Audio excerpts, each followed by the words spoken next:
I wouldn't want people to underestimate the paranoia and the need for secrecy that can be present with this Trifix generally. And I was thinking, okay, sure, I'm going to be spontaneously authentic, and I'm going to be in the moment, and I'm going to be present, and I'm going to talk about what's going on with me inside. It's like, all right, you basically just asked me to bench press 375 pounds. Okay. See you in 2 years. Welcome to another episode of What It's Like to Be You. I am Josh Levine, your host. Today, I'm interviewing my friend Kier, but before we get into that, I want to give a few plugs. First is for the new Enneagram school that my friend John Lukovich and I have started. We are currently in the middle of our first ever class offering, which presents a new view of the centers of intelligence as a developmental framework, and also combines that with a new understanding of object relations, and combines all of that with some inner work. I'm really excited about the school as a place that is going to be facilitating community of people who are sincerely dedicated to their inner work. And there's going to be a lot more offerings down the line, so please stay tuned. You can check us out at theenneagramschool.com. Plug number 2 is for the Enneagram Expressions Library, which you can check out at enneagramexpressions.com. And that is, so the Enneagrammer group has a celebrity database of people they've typed, and I took that information and visually displayed it through, if you're familiar with Notion. Basically, it's a standalone website that you can interact with the celebrity database in a visual way, and you can actually filter views, so you can see, for example, all type 3s who are social self-pres, or all people who are Trifix 358s, and all people who are social sexual instinct, and then filter by type. There are also sections where you can see everyone who has been typed that is a writer, or everyone who is involved in the arts, or everyone who's a business person, and we've also typed some fictional characters as well. The Enneagram Expressions Library also includes sections where you can discover poetry and art and other things like that as resources, or sort of by type, as resources for you if you are an Enneagram teacher and you're looking for a poem that captures the essence of type 3 for a retreat that you're giving or a class you're teaching or something like that. I wanted to create some place where we had accurate, consolidated resources like that that were really useful for teaching. One of my favorite parts of the retreats that I've been a part of that have been really impactful for my personal growth have been the poetry and the art, and has actually awakened a relationship with poetry and art that I didn't have prior to those retreats and that way of engaging with poetry and art. So anyway, it's a great resource, and check it out, enneagramexpressions.com. Finally, if you are a frequent listener of this show and you've listened to some of these interviews, I would so appreciate it if you liked and subscribed to this YouTube channel, or if you left me a review on the podcast version. There's actually 2 versions that I could publish this, both as an interview on YouTube and on the podcast. It's the same exact content. So yes, please, those kinds of things really, really help. And if you'd be willing, I'd really appreciate it. Okay, let's get into the interview. Today, I'm interviewing a man named Kier, who I met on the Enneagrammer Facebook group, and he reached out to me about 6 months ago to do an interview. Kier is a social self-pres 3 wing 2 with 5 and 8 fixes, so triple rejection adjacent 3. And I did an interview with him about 6 months ago, and I sat with it for a while, and I watched it again recently and emailed him and let him know that I was choosing not to publish it, because it just didn't reach the level of interior depth that I'm looking for this show. And what resulted from that was a really amazing email conversation between the two of us that then resulted in the interview that you are about to watch. So I want to say up front that I really respect Kier for accepting my invitation to do another interview and to use this interview as a way to reflect on what happened last time. And I also really respect his willingness and courage to embark on the journey for him, a fresh journey of interior excavation about his type, which amazingly we got to capture in real time. So yes, this is a lot of fresh stuff for Kier, and also just want to say up front that it's pretty amazing to see a person, not just of his core type 3 wing 2, but also 358, the particular Trifix, which has a lot of secretiveness and hiddenness as core facets of its type structure, be willing to expose himself and excavate himself live like this. So it's really special what came about here, and I just really appreciate Kier for doing this. So let's get into it. Without further ado, here's my friend Kier. So this is actually round 2 of interviews with Kier, because we did an interview in July. It's now January, so about 6 months ago. And I want to set this interview up by just stating the process of how we got here to this moment. So we did an interview, and I watched it and kind of set it aside for a little while, and then I rewatched it about a week ago. And I sent you an email and basically said that I'm choosing not to publish it because my experience of the interview was that we didn't get fully to the level of interior depth that I was hoping, and we stayed kind of at the level of talking about profession and some other things. And then we had a really, really interesting and rich email exchange about that topic itself, how the interview came about, why it stayed in that territory.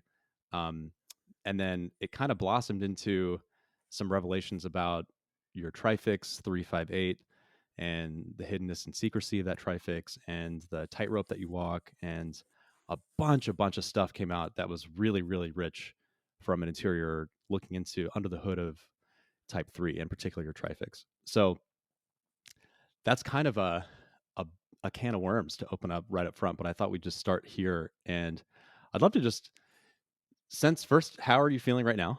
And as we're starting the interview, and what's it like for you as we begin this part of the conversation, talking about the process of getting here. Well, that's a hell of a way to be introduced, Josh. Well, I have some apprehensiveness about my ability to pull off my part of the conversation simply because Mhm. I've come to realize that so much of what I do day to day and so much of the way that I live out my patterns of my personality is seemingly designed in a laboratory to prevent much, if any, reflection on the topics that I was spontaneously willing to share with you over the emails, and which I spent 75, 85 minutes in July seemingly preventing you or me from looking at those things, seemingly without me even being aware of it. You sort of handed Yeah. me the microphone, and I refused to say anything that was particularly uh, particularly illuminating about my internal life. And I had an audio recording of the call that we did in July, and I listened to Uh-huh. it 3 to 5 times in its entirety. And I just remember thinking, once I got past, because I remember saying, and you brought this up in the email, and I appreciated that, where and I said, I'll be disappointed if you don't want to air this. I don't know why it even occurred to me in the moment to say that. Mm-hmm. Maybe I don't know, but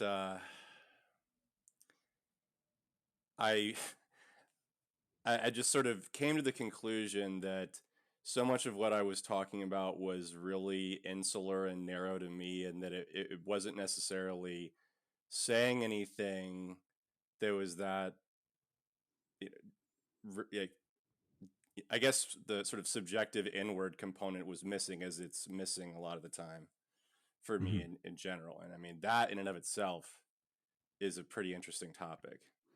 Right. Yeah. Why do I do that? It's a good one. Yeah. Um, I'm taking a breath, and I wanted to share that I wanted to share my experience of our email exchange. Hmm.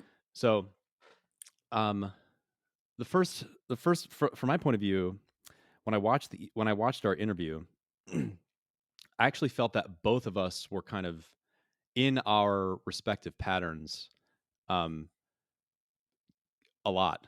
And by that, I mean you as a 3 with a triple rejection adjacency thing were presenting as a somewhat impenetrable insularity, where there was, as you describe, not a lot of interior subjective reflection going on, but there were a lot of interesting analyses and insights that you were making about how you apply the Enneagram in your work and as a trialer and all that kind of stuff. Mm-hmm. And I, as a triple attachment 3, was kind of a little bit just being seaweed in the tide of our conversation and letting you run with that, and not constellating myself and asserting myself to open up the conversation and direct it more to interiority. And so I was kind of like going along with things. And so I took some of the blame for that conversation, and then that was kind of how I led our email. And then you kind of actually called me out in your response. You basically said you're too kind to take the blame for this because I was also showing up in my pattern. And it opened up a conversation. We had, I don't know, maybe 20 email exchanges after that. And they kind of sequentially opened up into more and more interiority. And I proposed a couple of potential topics for what we might talk about in a redo. You actually asked me pointedly, do I want to do a redo? Because Are you just saying that? which I loved. Yeah. Because you're like, are you just saying that you want to do a redo just because you're being nice?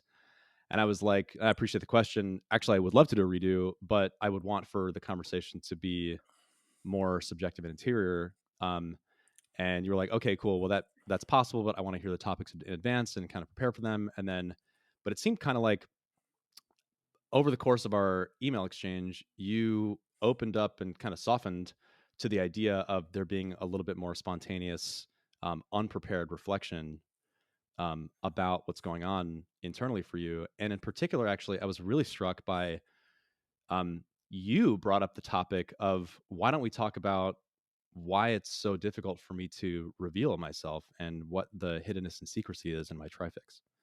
And so I was pretty Yeah, amazed. Yeah, I was pretty yeah, amazed that all happened. Go ahead. yeah, totally. And I appreciate all that. And I just remember sort of what I didn't say at the time, or I was processing it afterwards. And I was thinking, yeah, okay, sure, I'm going to be spontaneously authentic, and I'm going to be in the moment, and I'm going to be present, and I'm going to talk about what's going on with me inside. It's like, all right, you Mm-hmm. basically just asked me to bench press 375 pounds. Okay. See you in 2 years. And it's like, Uh-huh. I really have a hard time being spontaneously authentic in a particular way, because so much, like, just sort of to explain kind of some of how that comes about is like, I really don't spend much time processing my internal state. I Mm-hmm. really avoid it. Mm-hmm. And the way that I avoid it is through basically constant activity, through constantly, you know, going from thing to thing to thing to task to task to task, just running around doing all of this, like, workaholism, typical stuff that you would probably recognize in a stereotypical threes behavior. But I've come to realize that I do so much of that, you know, pattern because I don't want to be present I don't want to slow down, and just be with myself, Mm-hmm. because it's just, who knows what's underneath the cobwebs in there, you know? Yeah. Yeah. And, it's sort of like almost like a falsified nine characteristic where it's like, I just sort of forget. Like, I'm, whatever traumatic, like, conversations I've had, like Wednesday or Thursday, I can, like, barely remember them at this point, be, other than, I remember the emails, like, in our discussions, like, very vividly, but, in my day to day, I just, like, I don't slow down enough to think about what's happening, and how I'm feeling about it. I just Mm-hmm. don't. And Mm-hmm. because I stay in motion, I tend to forget. Like, it's like almost like a way of cheating, having to process, like, painful emotions or your rejections or, like, hurt feelings or whatever that just don't have a place Mm-hmm. in the day-to-day world as I've constructed it. And so Yeah. I'm hiding it. I'm hiding my inner world from myself to some degree, and the tool that I'm using to do that is just, like, tons of activity. Right. And why would somebody do that? It's sort of an interesting question that I've been reflecting on, Yeah. and for some time now, but certainly specifically since you brought it up, or we brought it up a couple of days ago. Mm-hmm. Yeah. Um, Man, that's that's a big thread to pull right there. And It is. That's yeah. why. That's why I was saying, you asked me how I'm doing. I'm like, well, I'm feeling a little bit apprehensive, because if we can understand this, you know, I mean, let's give it a shot. Um, you mentioned in your email the idea of coming out as a three, Yeah. and I know that that has context for you in terms of your family history, and I don't know if you'd be comfortable sharing a little bit about that to set the context and what the phrase "coming out as a three" means to you. Yeah, Yeah, definitely. So this is so I think this directly ties to what we were just talking about, because yeah, what you just brought up is sort of, why do I not want to go inside and look around in there? hmm Why yeah, not? And the history, and this ties directly into my type journey, if you will. And I used to mistype as a different type, because specifically because of family that mistyped me as that. as And 8, right? yeah, and Yeah, mhm. so I'm going to try to kill multiple birds with one stone here. So Sure. um, one part of my family, like one side of my family, has a really sort of deep history with depression. hmm And my grandmother, her family is has had like a lot of like issues with depression. Okay. Okay. And her mother killed herself in an asylum, her sister killed herself in an asylum, like bad depression. Okay.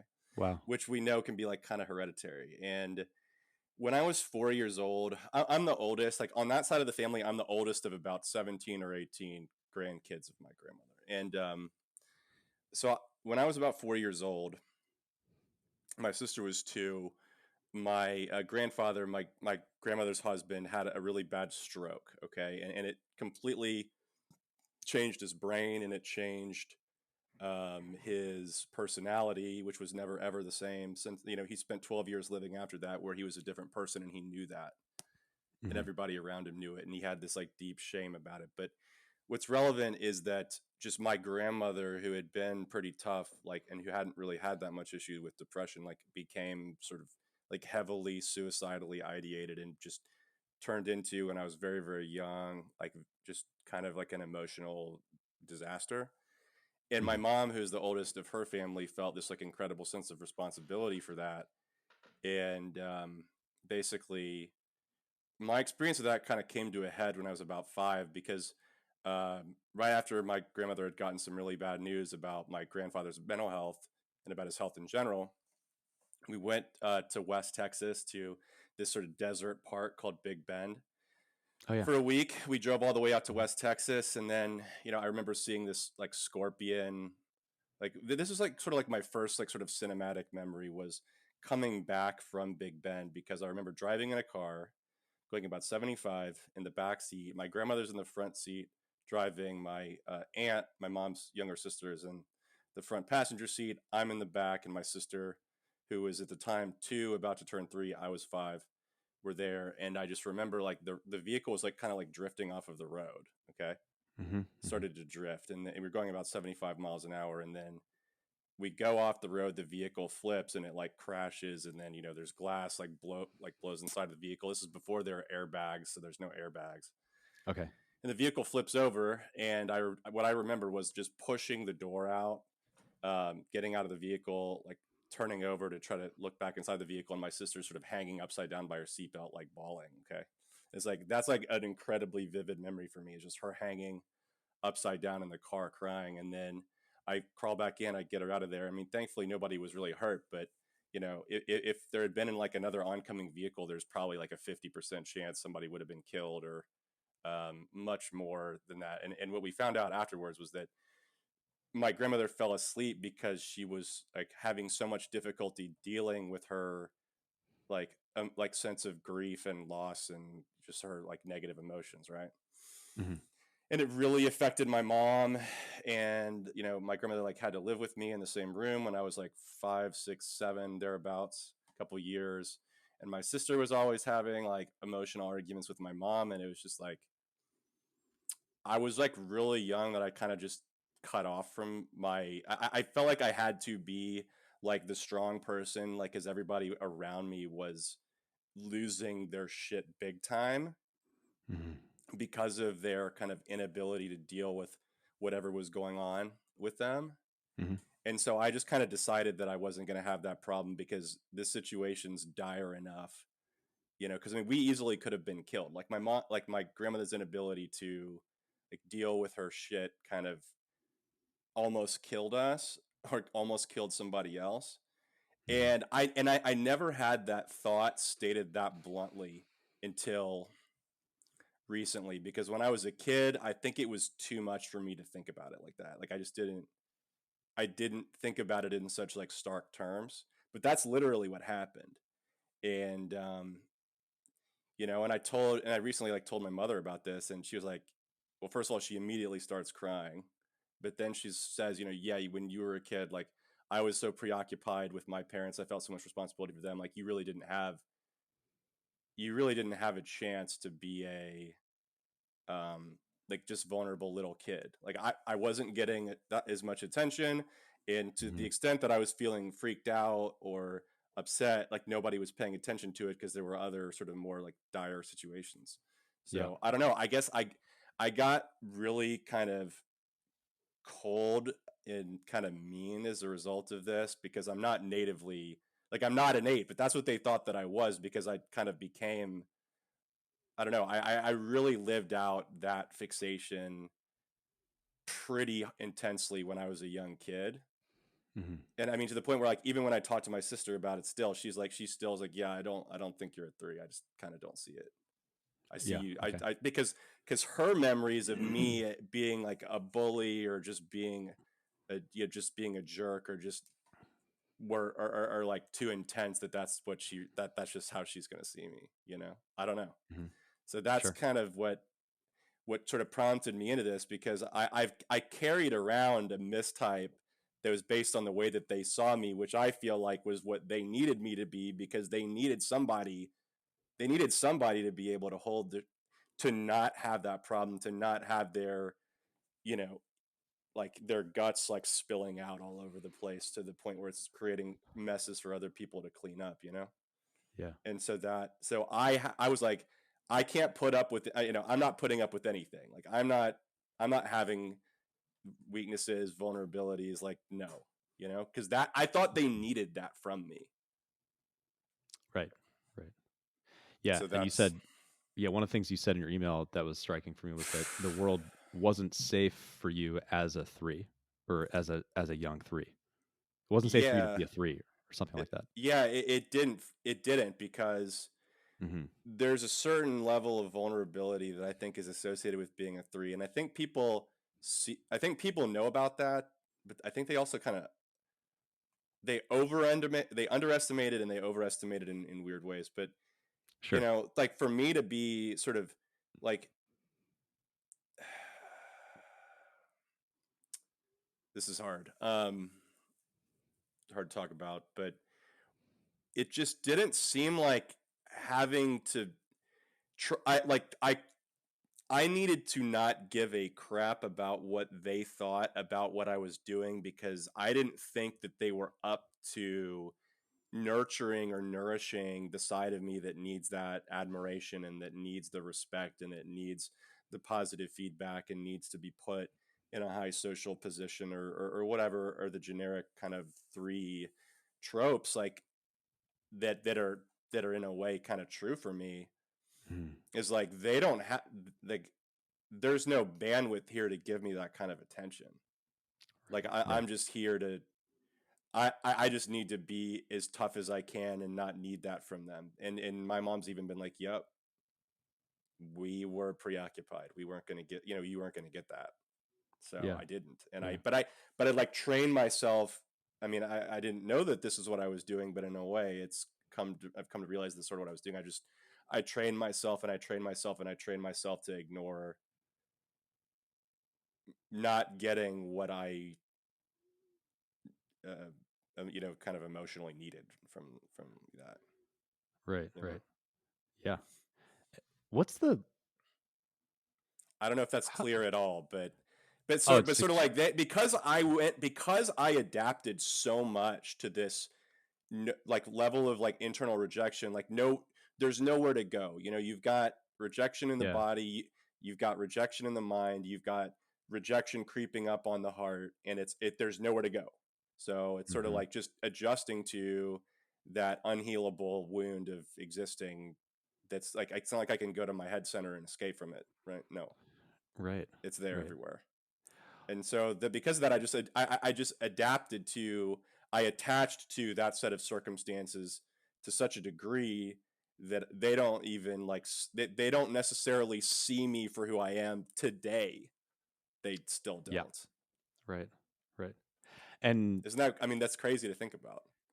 it's remarkable. Yeah. And it's very clear what you're saying.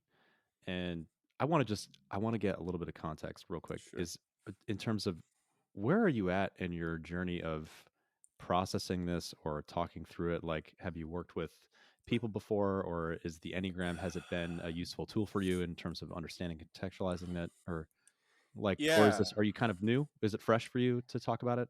it's fresh for me to talk about it. Yeah. But I mean, I've known about the Enneagram for 22 years, but I spent 91% of that time. I spent 19 of those years kind of ignoring it in a way, Mm-hmm. right? Like the Enneagram's so powerful. You know, we know people in the community that have been into it for a year, 2 years, and Yeah. they're like completely into it because it's so powerful. But for me, I was like resisting looking like too closely at this for a long time.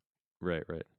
And I think Yeah. that's kind of consistent with what I'm saying because, It is. Yeah. uh, yeah, I mean, I have a number of friends that are interested in the Enneagram that I know. I mean, people in my life, when I was talking to my mom about this stuff last time she was in town in December of 2022, her first question was kind of like, "What do you think you're getting out of talking about all this stuff, out of bringing all of this stuff up?" And I'm like, "Well,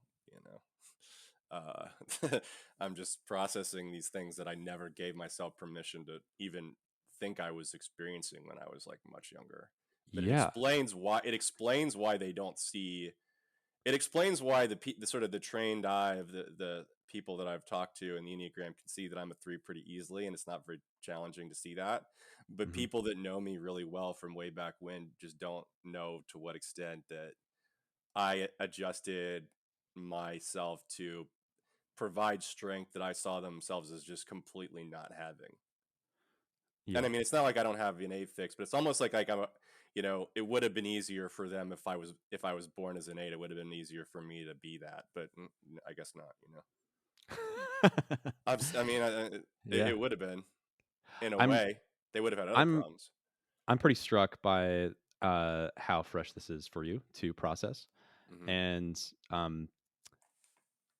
I just want to say thanks for trusting me with this and the community that is going to watch this with this, and it's pretty remarkable to see you kind of beginning the process of excavating this and coming to terms with it and contextualizing the context of you being a three.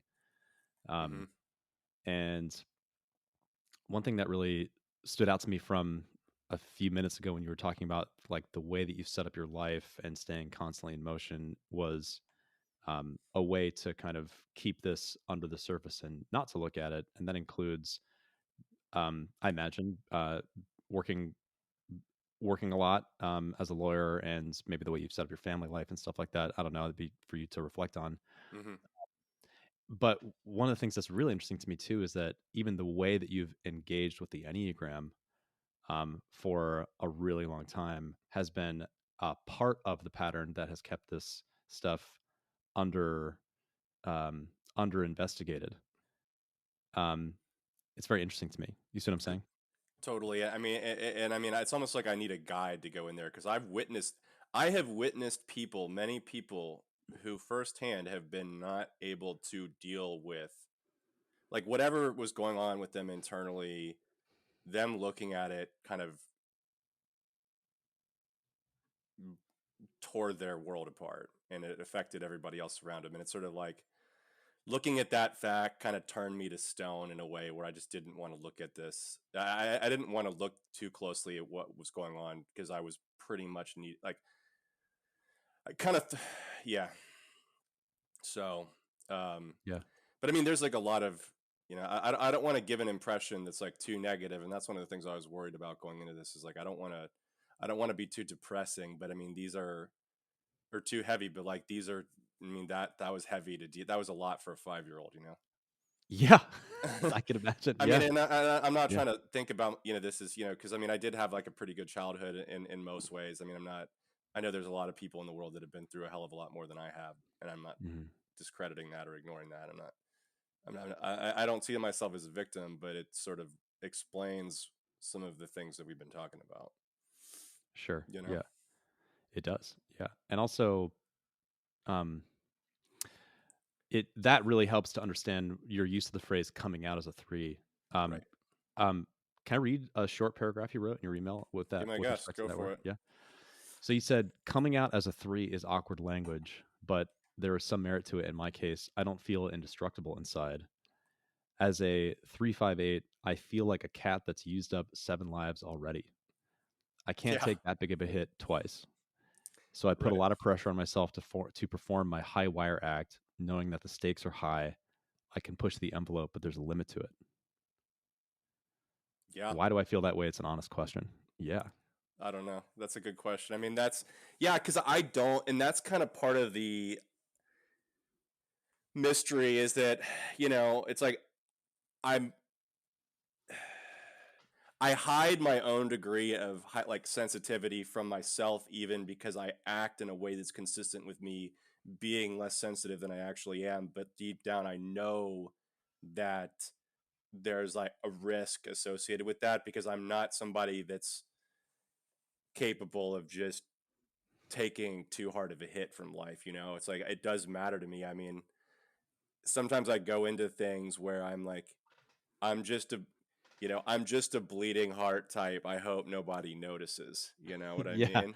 Yeah. Like I hope nobody notices that. And I'm pretty good at hiding it, Hmm. and I'm pretty good at putting on a face that serves the purpose that needs to be served. But it impressed me that you were kind of like you watched that, and I said a lot of things in our last interview, and I kind of was trying to be impressive, and I mean, like some of it probably kind of was, but you still kind of were. You saw that, and you're like, this is not really what's going on in there, and Yeah. so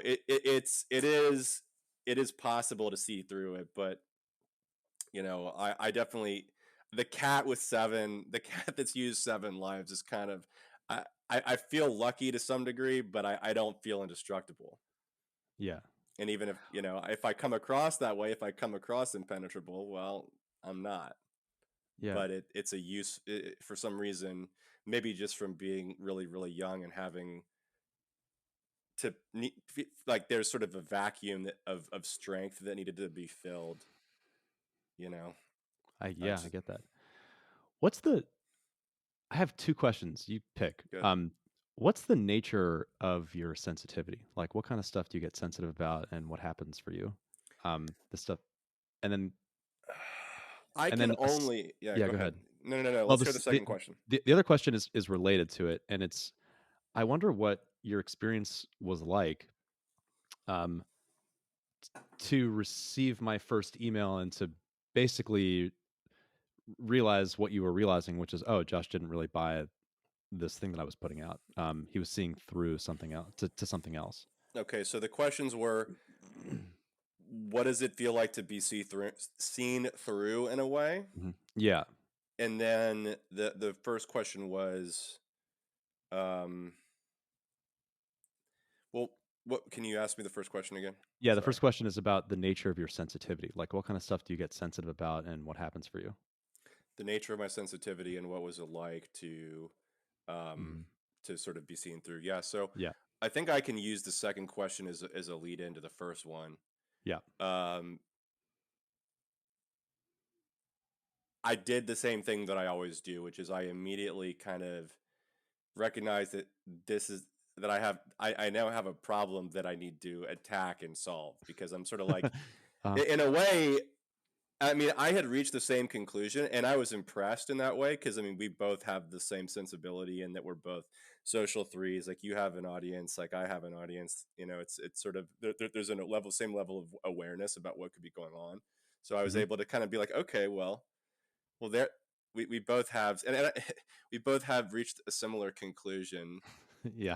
And I didn't reach a conclusion. I wasn't like predicting your behavior, but I was reaching a conclusion. Like, yeah, okay, he probably shouldn't put this out there for like because if I'm him, I'm probably not putting it out there for a variety of reasons. And then Mhm. the fact that you reached that conclusion, I'm like, okay, well, That was smart. But I mean, yeah, like, is there sensitivity about that? Do I have like emotional pain about that? I think I kind of, what would make sense for me to do is probably what I did, which was I would try to avoid any kind of sense of, I would be trying to avoid experiencing any sense of like hurt or disappointment that's associated with that by Mm, intellectualizing it, and sort of trying to look for some way to turn it, make some lemonade out of the lemon or whatever. sure. And so it's a reminder. It's a reminder of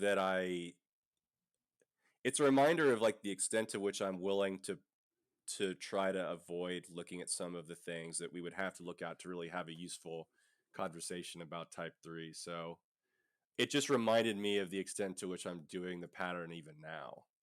And I think that's, I mean, yeah, there's some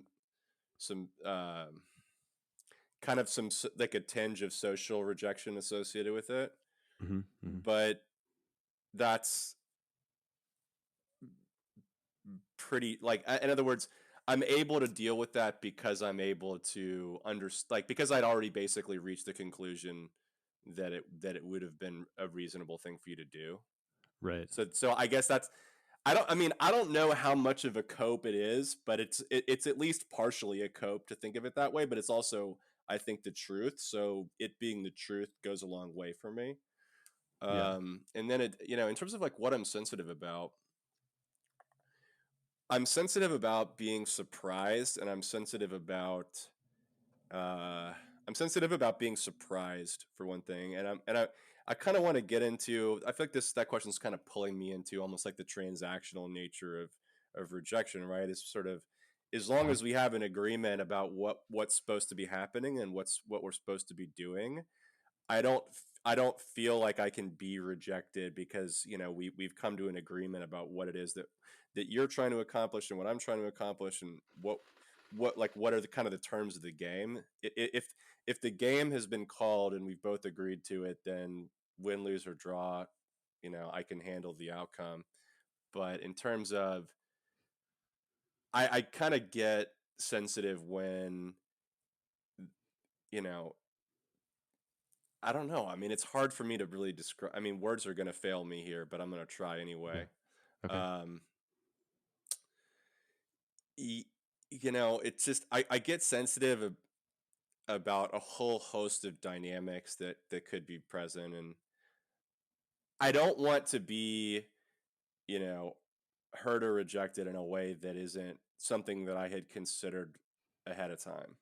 Yeah. That's And, there. You and go. that kind of That's gets good. into like the lack of spontaneity, and Yeah. sort of Yeah. like the Yeah. planning. It's sort of like, Hmm. because on some level, I just feel stupid, and I feel like an idiot when I get drawn into something and experience a negative outcome that's unchosen.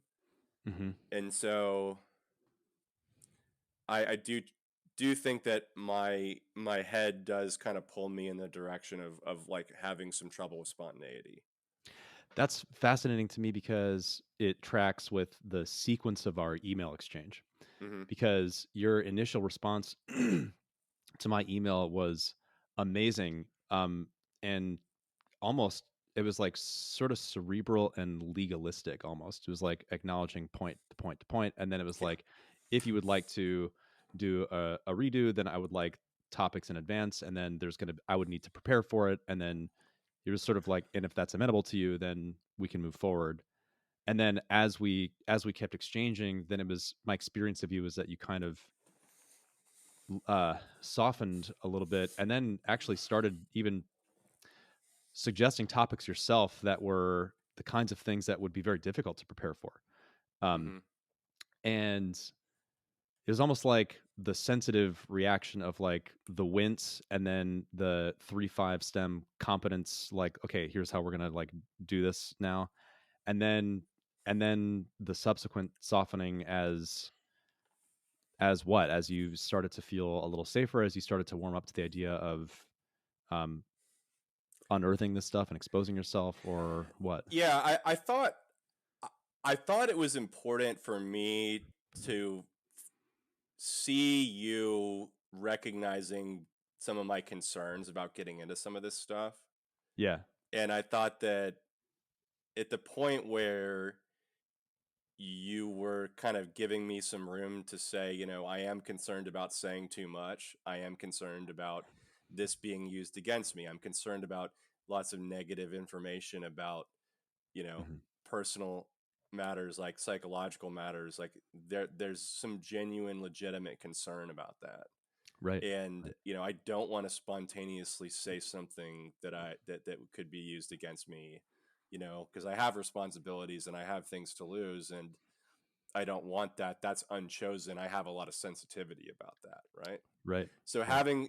bringing some kind of like transactional logic to the situation, sort of like, well, I'd like to know what you think that I can talk about that would be relevant to what we can discuss, and I'm going to Hmm. give it my best effort. And really, what happened is I spent a couple days, mostly just by corresponding with you, brainstorming, and then I don't have anything in front of me right now other than the screen. We're just talking. I mean, I have this Yeah. Yeti, but that's it. Yeah. You know, Yeah. because Yeah. I think there's some level of like I wouldn't want people to I wouldn't want people to underemphasize.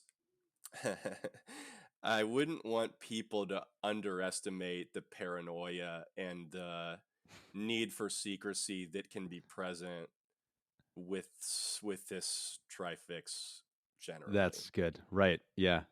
Yeah. And Yeah. because it's not necessary, it's fascinating, really, because like you this trifix is threes. Like, I think I've met one person in my entire life who I'm highly confident is a three with 5 and 8, Okay.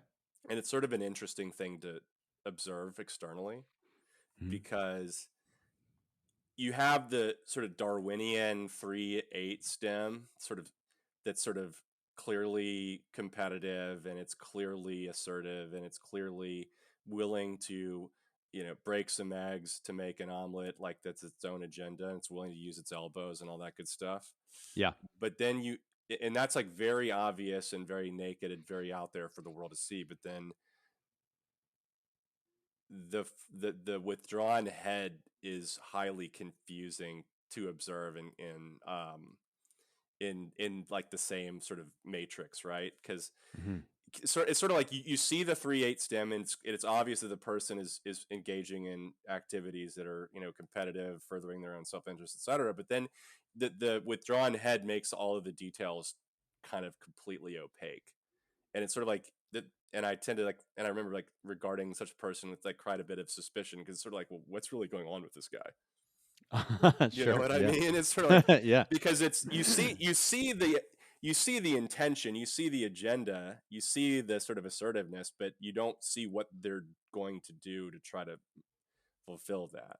It's like very kind of it's just kind of weird. Like, I don't know how to Yeah. describe it. And I mean, Well, I remember this. being just go Yeah. ahead. I was gonna just actually read another paragraph or two that you wrote in your email that directly relates to this. Is that cool? Yeah. Okay. You said the main topic I would add to the list you sent is why the hiddenness, why the secrecy, why the stonewalling, why the fear of self-revelation, even to yourself. What is so scary about admitting you're human and acting accordingly? Why live in fear of clandestine cloak and dagger shit that never happens? Why be so constantly concerned with the truth that people aren't telling you, the truth that lies behind the wall of civility and normality? And then, actually, I think I'll read the rest of it. These questions concern me because they weigh on me, but I don't necessarily have any answers that aren't deeply uncomfortable. The tip of the iceberg is that I've often felt like other people don't like me or appreciate me for who I am. And as far as they're concerned, they don't have the time or interest to find out. I was weird in quotes. And not only that, I live in fear of the rug pull, the mistake that cost me dearly. The cat, that's the cat who's used 7 lives image I spoke of earlier. Beneath my so called impenetrable facade, there is confidence and solidity, but there's also the knowledge that I'm not unbreakable and I can't take too hard of a hit twice, if that makes sense. 358 is the lone wolf assassin, per David Gray, which is deeply flattering to my self image, but there's an element of stealth and secrecy and hiddenness that goes into it that's related to a terror of being discovered, lest the mission we have sacrificed so much for so long be lost. Yep. I don't know what the hell I was talking about, Josh. First of all, you're a beautiful writer. This is good stuff. Thanks. But well, are you being tongue in cheek, or is that No, that was a is it total really a joke. I Mistyping? just thought Yeah, that yeah, okay, there you go. You got me. No, yeah, that's yeah. definitely a joke. I mean, I know what I was talking about. I mean, but it's more question than answer. I mean, that there's a process that would have to go Hmm. into trying to figure out what the answers to all those things. Right. Um, I don't know. I think that there's a certain degree of, you know, like if we think about it in terms of a core three has a need for others to recognize the value of the self that the self can't give to itself, or Hmm. yeah, Yeah, yeah, it's that's like good. external, the framework that provides value is external rather than internal. At least that's the myth or the self-deception, right? Hmm. So to me, it's sort of, if I were to be open and honest and direct about why I'm doing what I'm doing and what my, that I want you to think that I'm great at this thing that I'm trying to be great at, you can just defeat me every time by just saying no. So I sort of want, like, in other Hmm. words, people can always thwart like a three's objective simply by refusing to give them the approval or admiration or validation that they're seeking, right? Yeah, Like you could create an evil natured computer to tell you every time that the answer is no to your, it's like yeah, you can yeah, deny. The heart can be so easily denied, it seems to me. It seems very it seems very like weak and vulnerable in that way, and yeah, culturally, like culturally, not to open that can of worms, but there's a lot of disrespect for the heart. There's a lot of disrespect for emotions, particularly, if your gender is male, there's an added layer of to it than that. You're not supposed to be, like heartful. You're not supposed to have all these emotions and care about what yeah. other people think. Man, There's so actually, much to that. I would love to go in this direction. I think it's really powerful, especially just like social three is so absorptive and can't help but be in relationship to that cultural milieu. The Yeah. values and the culture, and the kind of anti-heart thing that you're pointing to is certainly, as a social three myself, something that I experience a lot, and feel like I'm on a sort of rageful war against in a certain sense. Actually, in a sense, for me, that's what this interview series is about: is bringing more of a heart sensibility to places where it doesn't normally go. And anyway, I'm really curious A about rageful war, you said.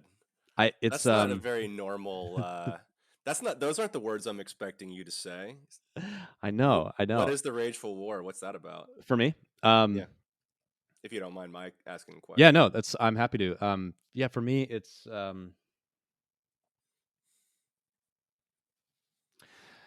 so I do a lot of executive coaching. This is I'm gonna get at a very personal thing here, but through a professional lens. So I do a lot of executive coaching, and I find myself just amazed and bewildered at how often I have to be an advocate for the quote unquote human dimension of work. Totally. Yeah. It Totally. I is can see that. incredible. It is just like, and I refuse to stop being shocked about it. Like it is shocking to me that I have to be an advocate for relationship itself. That and there is an amazing blind spot in generally corporate America and even the startup world, which um, for the most part, the startup world is a little bit more kind of empathically oriented than sort of traditional corporate America. But even so, I work with a lot of startup founders that haven't quite figured this out yet, that empathy is important and that emotions are important and that it's a useful thing to pay attention to the emotions of not just yourself, but the people around you, and that there are emotional impacts happening um, in interpersonal relationships all the time. And that actually creates uh, friction or lubrication and on the work process, that psychological drag builds up because people's emotions aren't being attended to. And I'm an extremely sensitive person as a social three, but also as a triple attachment type. It's just like Mm. my nervous system is extremely sensitive. And um, I remember as a kid, I like pretty much like up through fourth grade, it was a good day if I didn't cry at school, kind of thing. Like I was Damn. very, very sensitive as a kid.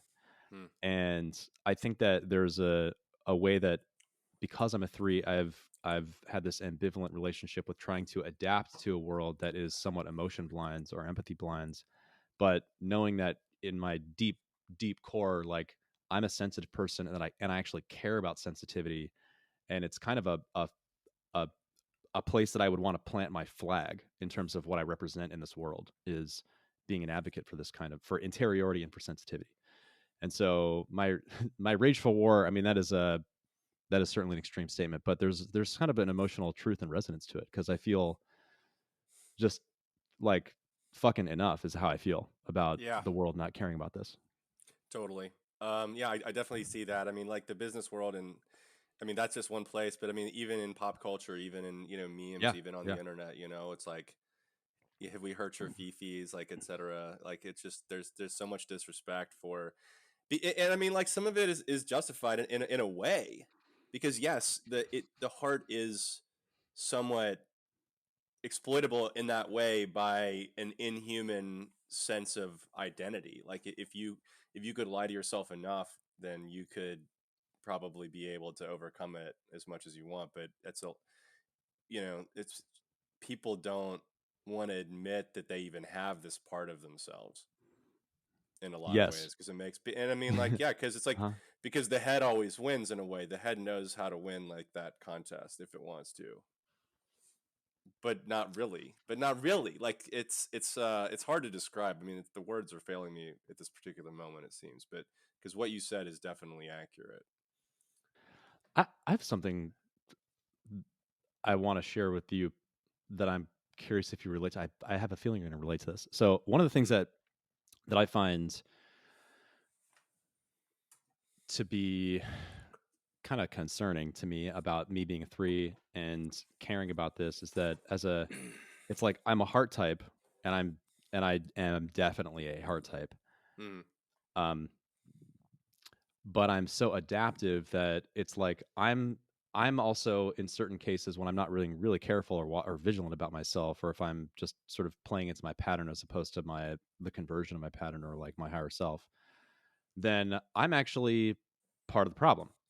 I'm part of the system that buries the heart because I'm burying my own, and I'm kind of like going cold to others as well in the process. And um, sometimes it takes a good friend to like knock me with their elbow or something, like, bro, like, you've lost yourself again, Definitely. and come back home to my heart.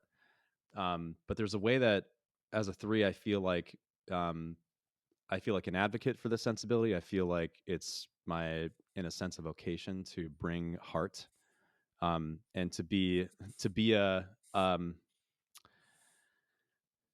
yeah, like Yeah, this is yeah. Go ahead. Yeah, you go. Or you want me to I finish the thought? mean, yeah, finish the thought. For me, the thought is it's like on the one hand, I want to see myself in some kind of like rebel alliance that's bringing heart sensibility, to the empire.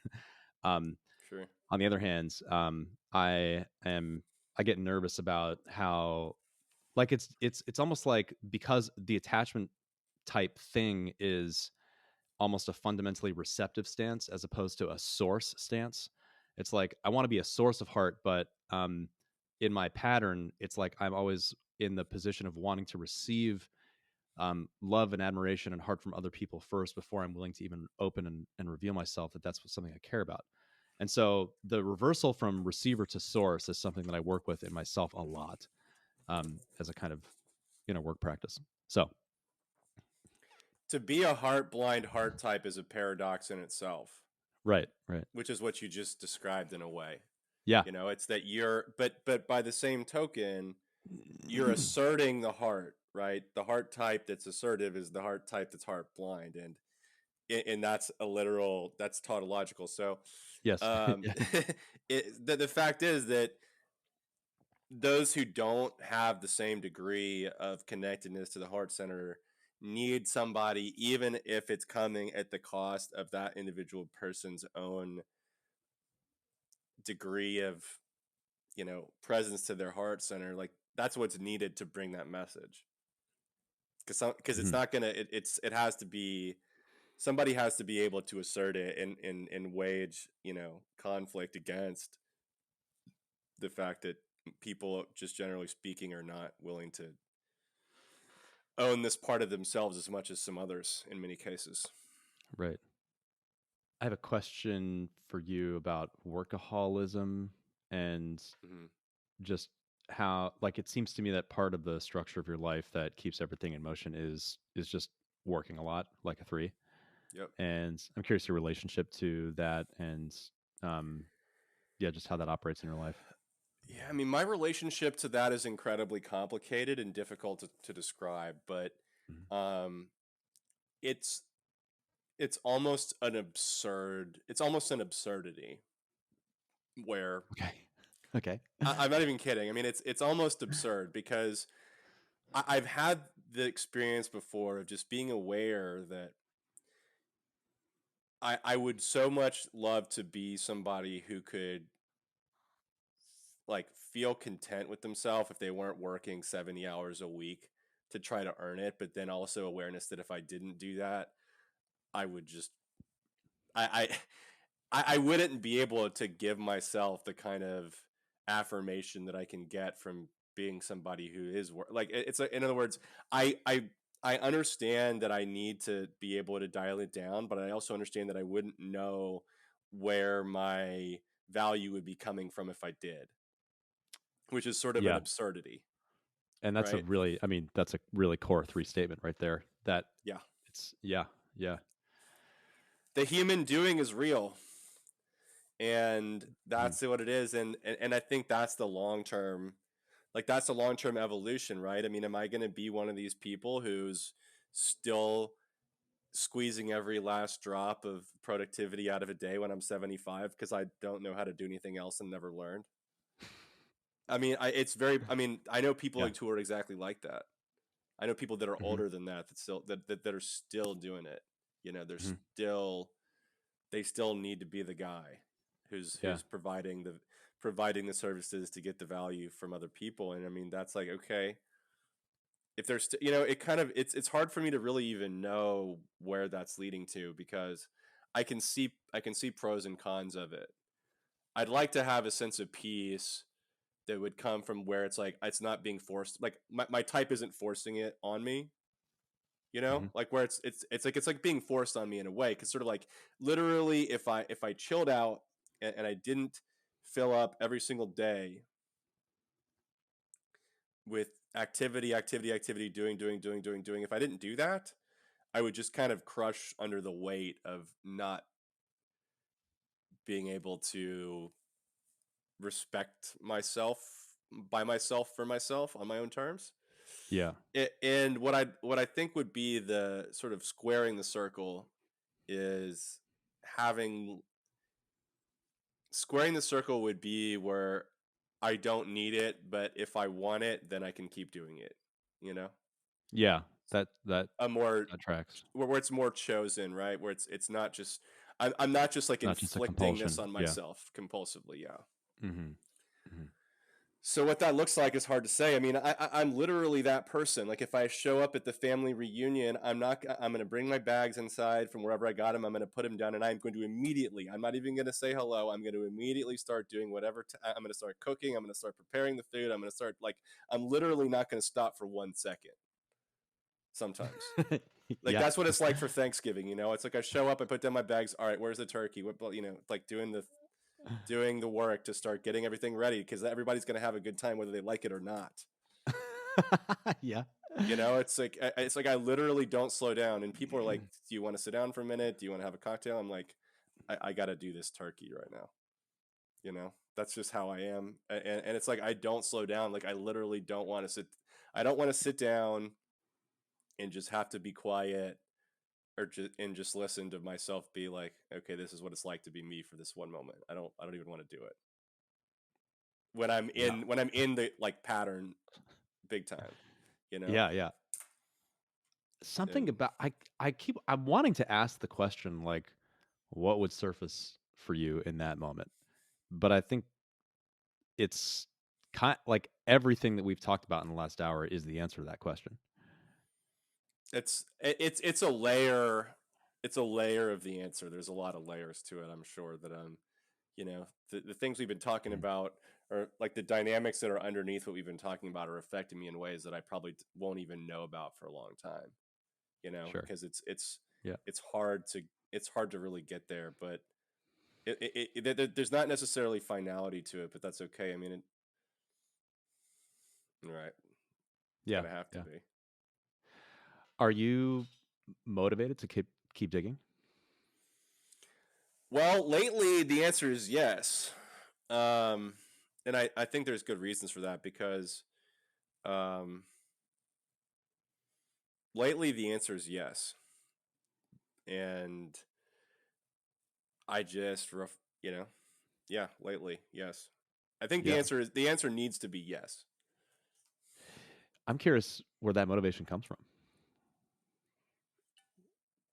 You want to hear the sales pitch, or do you want me to try to struggle more than that? What do you think? You want me to struggle more than that, but so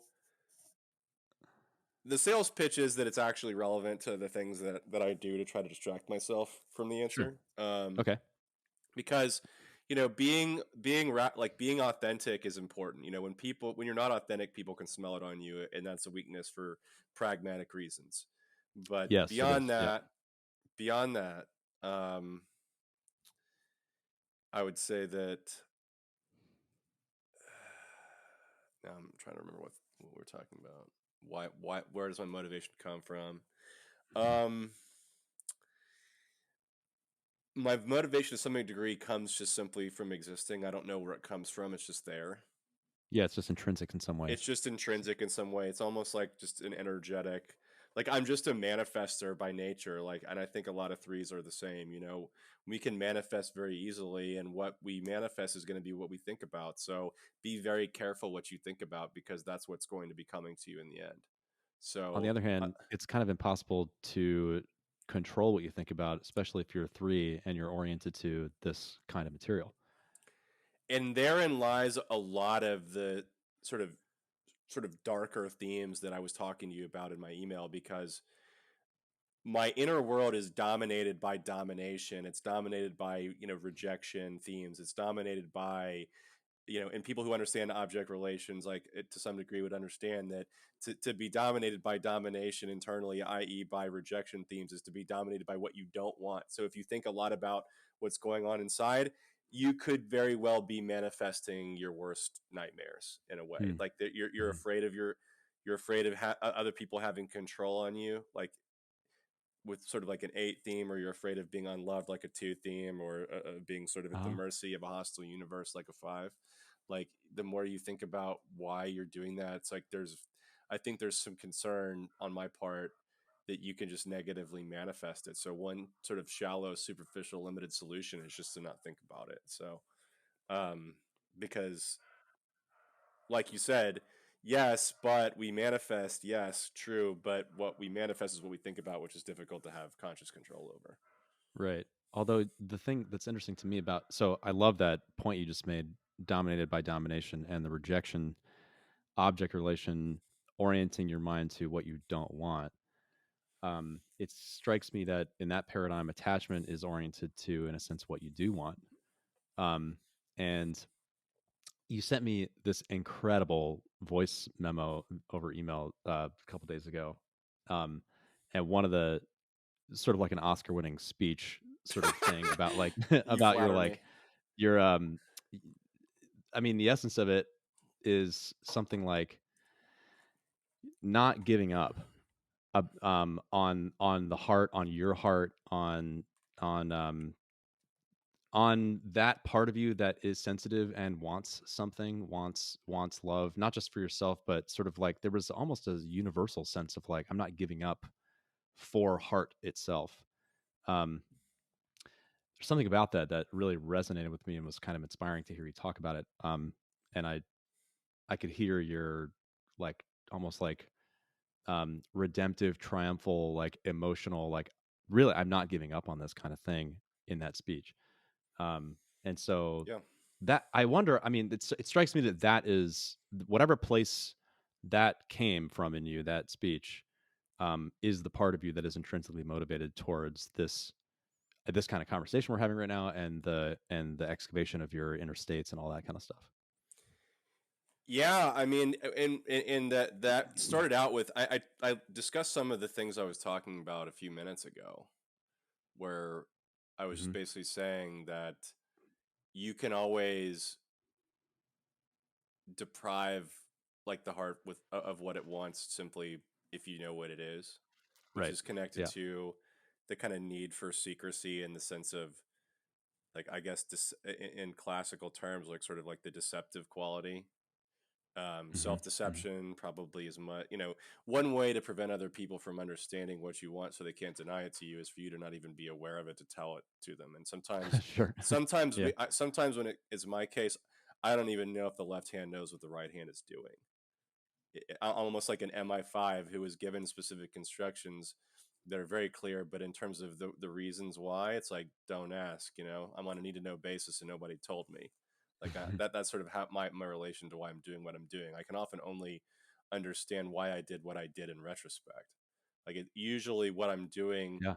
usually my intentions are apparent to me after the fact when I look at what I did and I imagine what I would be manifesting if I did the opposite of what I did, because that is why I did it. With the last call, I look at it, I'm like, I didn't want to give away too much information about myself accidentally that could be used against me. That's why I did that. Mm-hmm. I Mm-hmm. understand that now. I didn't understand it then. I didn't choose to do that, but that's what I did, and that's why I did it, as far as I can tell. And Yeah. Well so said. that layer of like sort of opaqueness protects me from the fact of reality, which is that others can deny you if all you want is for me to think that you did a good job, buddy, you did terrible. Like, that's like kind of the cynical dynamic that I'm scared of. And but I really don't believe, because I'm a person, because I have a heart, I don't believe that is what another person is really capable of doing. Like, I know that they're not an evil robot. Like, I know that they're not. I know they have a heart too, and I can see it maybe more than they can. In the same way, they might be able to see me more than I can see myself in that way. But it's like, I'm not going to give up on pursuing what I want to do and what I care about. And sometimes that's like hard to, but it's hard to sort of negotiate the social reality of it, because I'm aware that people don't always respect sort of what people don't all I mean people will work against what I want, or people will work against the reasons why I want what I want if they know what it is. So there's some desire to kind of keep it under wraps, but by the same token, you know, I'm not going to give up on what I want, and I'm not going to give up just in a general sense. Mm-hmm. And it's Yeah. hard. It's really hard to talk about, but I'm trying as hard as I can. You're doing remarkably well, and I think that it's there's a sense, for me, there's just like an overall sense of um let me put it this way: the quality of your presence and your um just being in this conversation versus last conversation is like um radically different. I mean, it's just totally different in terms of your, even like the pauses you're taking before you answer questions and stuff like that, and the level of not just interiority, but it's, I want to use the word wet. um Jesus. like there's like an emotional yeah, there's like an emotional um like yolk or something that is like at the center of this, like The it's egg has like, been cracked and it's yeah, spilling out a exactly, little bit. yeah. There's like, I Let me mean, tell last, I you. mean, in contrast to last time, which was much drier, there's Mm-hmm. something more like primordial and alive and organic here, and that's very compelling to me. Well, I know that I'm Yeah. going to fail to say exactly what needs to be said. I know that I'm not going to be able to put into words things that are impossible to describe. One way to tackle that reality is to say nothing. Another way to tackle that reality is to do what I did last time, which is to talk about something else. And then, Mhm. Mhm. another way to do it is just sort of let myself mumble if that happens, or misspeak, or say something inarticulate. Just kind of let myself fall if that's going to happen, but Mhm. get up and just try to explain it again, because you know that's it. Yeah. I mean, not basically just like not giving up on the process, because the process and the work is what's going to get the result, right? Yeah. Well, I'm noticing the time, and I'm curious how you're feeling now after having spoken about this stuff for the last hour and 15 minutes or so, and if there's anything that we left off the table that you want to bring up. No, I mean, in terms of leaving anything off the table, I haven't really been tracking. I didn't really have that much of an agenda. I think you've brought up a lot of the things that we discussed previously, and I think that we've covered a lot of the stuff that I think is interesting to that was implicated, that's interesting to talk about, and we've sort of not discussed a lot of things that I think would have probably led us in the wrong direction. In terms of like how I'm feeling right now, I mean, I'm in the same kind of frame of mind that I was in at the beginning of the call, in the sense that I'm just here to try to talk about some of the stuff that's I think like, I don't know. I mean, it's the same thing, Mhm. but I'm glad that you've been here with me to talk about this. Like, I mean, you say that I'm looking different and that I'm seeming different, and that it's night and day. Well, I mean, I could in some way kind of it was my appreciation of your presence the last time was sort of that I could tell in a way that I was sort of like losing you. Aha. Yeah. Yeah. And That's I good. don't That's think good. I've lost you here. If I have, then I'm unaware of it. I mean, Yeah. No, that's can you unpack that point a little bit? what, that I was losing you, or that you Yeah, and seem you're to just be? you're aware. I mean, It it's a just it really was interesting it's the social smallest three awareness too. it's the smallest things. Just Uh-huh. your kind of just overall facial expression, and just your sort of, like, I could tell when I was kind of taking the ball and running with it and kind of subjecting you to that, Uh-huh. because it's sort of this Uh-huh. sort of impassive facial expression that you would have, Sure. where Yeah. you're very kind of neutral. um you you were not showing any emotion really, but your eyes were kind of like unfocused, I guess. Yeah. I don't know. Thanks. I Yeah. remember seeing that at the time, and I remember just being like, well, you know okay, I fine, but this is what I'm going to talk about. And Yeah. That's good. I mean, I love that as a dynamic because it is, I mean, for me that's like that's classic triple attachment especially with nine secondary, kind of like dissociative. I'm here but I'm not really here. I'm letting the ball of yarn just like unravel itself in whatever way it's doing it without really participating fully or something yeah, like that. Yeah. Yeah. that's not. And I know that that's like not necessarily what either one of us wanted to happen, but it wasn't, I think, Yeah. a waste of time. I don't feel in any way that that was a waste of time. I I still don't don't. either. I mean, I don't. especially that it resulted also in our email exchange in this conversation, because this is, yeah, it's pretty cool.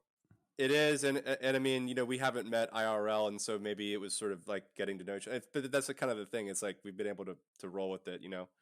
We've been able to play the ball as it lies. So um, the fact is that I'm glad that that happened. I get in retrospect, and but just having some more intentionality, and for you being willing to sort of, first of all, I think I encourage you to be a little bit more assertive in this call, which you are, but Mhm. maybe not as much as you needed to be last time. Mhm. And we direct the conversation, and you know don't let me kind of, don't let me change the subject and then start running with it, because I will do that as part of my overall pattern where I'm trying to avoid having to be too present to any sense of like discomfort or Right. any concern that I have, or any like sensitivity that I might have. Because, you know, it would certainly be false for me to say that I don't care that, you know, your side of this conversation is rewarding to you as well. Certainly, I want it to be rewarding to you and to anybody else that's willing to listen to it. So, um, but by the same time, I don't want. I do have a tendency to like try to win at all costs, or be ruthless, or whatever my objective is. Just, you know, my objective last time was, I'm not really sure what we're going to talk about, so I really can't allow too much disclosure to happen that would be potentially dangerous. And Right. like, Right. there's something very dangerous about like what's in sort of the shadow of my imagination about what could happen if too much control is relinquished. So And um the microdynamic that you're describing of our conversation is itself just a really interesting thing. I just love that mhm. exploration because, and we talked about it a little bit, but like, you noticing me doing that sort of passive here but not really here thing, and also me noticing you kind of just being the ball rolling down the hill, just with like momentum upon momentum upon momentum, you know, just kind of just doing and talking and your talking points and all that kind of stuff. Yeah, um that's so true, cuz like yeah, yeah, I just do things. Like, yeah, I will just yeah, do things like nonstop. Like, I kind of yeah. don't necessarily think about it too much. Like, I mean, I think that might be getting into sort of body center, sort of It eight is. fix. I Like, think it's. eights just I kind of agree. do It's 8 fix things. versus 9 fix. Yeah. Like, we just kind of do stuff. We just kind of get up and go. We just kind of do, you know, and it kind of Hmm. accumulates like sort of the thermodynamic potency, where it's just sort of like the object in motion just stays in motion and it builds up speed, you Hmm. know. And that's just kind of something that can happen if I'm not conscious of it. And like, and that's why I think, you know, typically I think a lot of people would hear like, I'm not comfortable being really spontaneous. I think most people would hear that admission and think that it was an admission, and they would think that it was sort of like a negative thing, you know. Yeah. Yeah. Particularly in a more social, you know, or a more intimate domain where um spontaneity is often viewed as like being a very positive or almost like healing thing, where, you know, you're sort of liberated from having to be so premeditated and planned and deliberate and controlled. Hmm. But, you know, for me, like, I don't know, it's kind of my comfort zone to be more intentional. Yeah. But so if some amount of intentionality needs to be present for me to have like baseline level of comfort, but um being once, like, I feel like you're comfortable with that dynamic being present in me. It's like, yeah, you know, I guess I'm kind of concerned about being spontaneously authentic, and I do have some issues with that. But the fact that you're willing to hear that and kind of be okay with it and humor me a little bit in that way, it gives me some of the willingness to be more unscripted and unpremeditated or what have you. So Right. that's good. Right. Yeah. That's Yeah. Yeah. positive. That tracks. Yeah, that makes sense to me. Cool. Well, you know, listen, man, I wanted to tell you, this has been an amazing conversation for me, and I really respect you for pulling back the hood and kind of exposing yourself to the degree that you were Pulling back aware the hood. of. Yeah. And Love it. just yeah, as you said, the underbelly of this trifix must be revealed, and it's We have to be, we had to, and that's, I think that's how we know that mhm. we've done our job here, is that you should not, if we're talking about what it's like to be somebody that's Trifix, like, neither one of us should be comfortable completely. Yeah. Like, we should not, if we're Good. here just having a comfortable discussion, whatever we're talking about, it's not the interiority of There you 358. go. It's not. There you go. That's Like, right. I got to get That's an excellent point. uncomfortable. I got to make you uncomfortable. And then we got to deal with the aftermath of what comes from that, because Mm. it's not, it, like, there are things that are going on beneath the surface that are so uncomfortable that I probably don't even know about them, you know? Like, and I'm not, I mean, it's just kind of true. So, Yeah. Well, thanks again for trusting me and us with your process here. And I know that it's kind of fresh, and I imagine there will be much more over the next few years as you continue to excavate this stuff. So I looking hope forward to more so, and conversations. I really hope so. Yeah. Yeah. This won't be our last discussion, I have a feeling. All right, man. Well, thank you very much. Thanks for watching this interview with Kier, and I'm going to leave you here with the audio recording that he sent me in the email sequence, which I think speaks for itself. So please enjoy. I mean, the heart is, in a way, fucking just is more helpless than an infant child. Because the heart's game is to gain what is processable by the heart as approval, validation, respect, love, and admiration.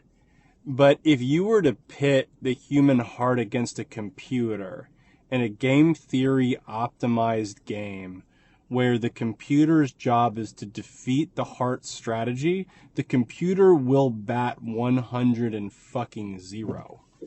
It is elementary as hell. Do you want to know how to defeat the three's core agenda? Don't give them approval, admiration, or validation.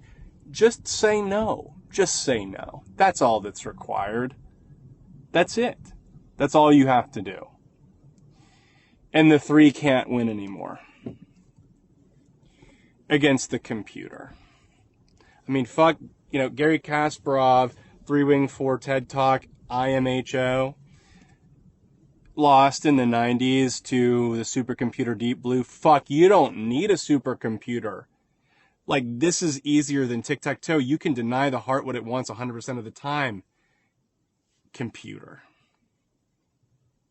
The computer wins. The strategy, if the strategy becomes transparent, if it becomes clear that the three's game is to gain admiration, affection, love, applause, approval, etc. for work and for achievements and accomplishments, I'm no longer impressed.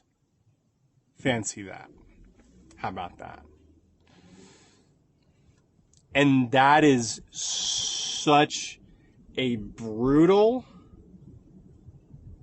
cold, ice cold truth about reality for the heart. Shit, man, not to digress, but why do people talk about fifis? Why do people mock sentimental people? Why are feelings fucking despised? Why are millennia of toxically male evolution, socially speaking, stacked against emotion and the heart? Why do we believe that we need to have no fucking heart to succeed? Why is that a punchline? Why can I gainsay this argument by saying, I have no heart? Why? Because humans are rational. We're rational. We're logical creatures. And we know that the heart, by an emotionless opponent, can be defeated every last time. Every time. Not partial success, not mixed success, not win some, lose some. You never, ever win ever again, no matter what. That is the gravity. That is what the creature that hides in the dark of your fucking imagination is capable of. You never, ever, ever win ever again. And you lose all hope of it. That's what lurks there. That is the whack fucking mindset. And it's chilling for me to think about it. It's chilling as fuck. It's terrifying. But the heart, at least insofar as I've been representing it in the past minute or two, or however long it's been since I started rambling, like, the heart is smart enough to know that I'm fucking acting in a way. I'm not, this is real as fuck, but I'm acting because I want you to think that I'm more vulnerable than I am, because I know something that the computer doesn't. The computer doesn't know that it was created by a human, and it was operated by a human, and it is operated by a human, and it will be operated by a human. We'll be so dead it's not even funny by the time that's even possibly not the case anymore. Okay? So, I know that you're not a computer, and I know that you know that I'm not a computer. So the fear of the computer 100-0 domination is not fully imaginary. It's simple logic, but it's not inevitable. I can move your emotions. You can move my emotions without my consent. I can move your emotions without your consent. You're movable in the heart. I don't give a fuck how hexad core 8 you are. You got a motherfucking heart in there, and your failure to notice it is a liability. Not all the time. Many times it might not be, but it's a fucking liability. You have emotions. You have emotions. And I will pry the validation that you, human, have the capacity to give me, that I know that the computer never would, out of your cold, dead fucking hands if I have to, if that's what it really comes down to, because I am not giving up. I'm not giving up. Not really. If you ever see me appear to give up, grab me by the arm, pull me to a corner where nobody can hear the two of us and say, Kier, what's really going on here? ? And I'll tell you. Because I am not giving up on what I am. I don't even know what to say. Nothing I can say could really express it.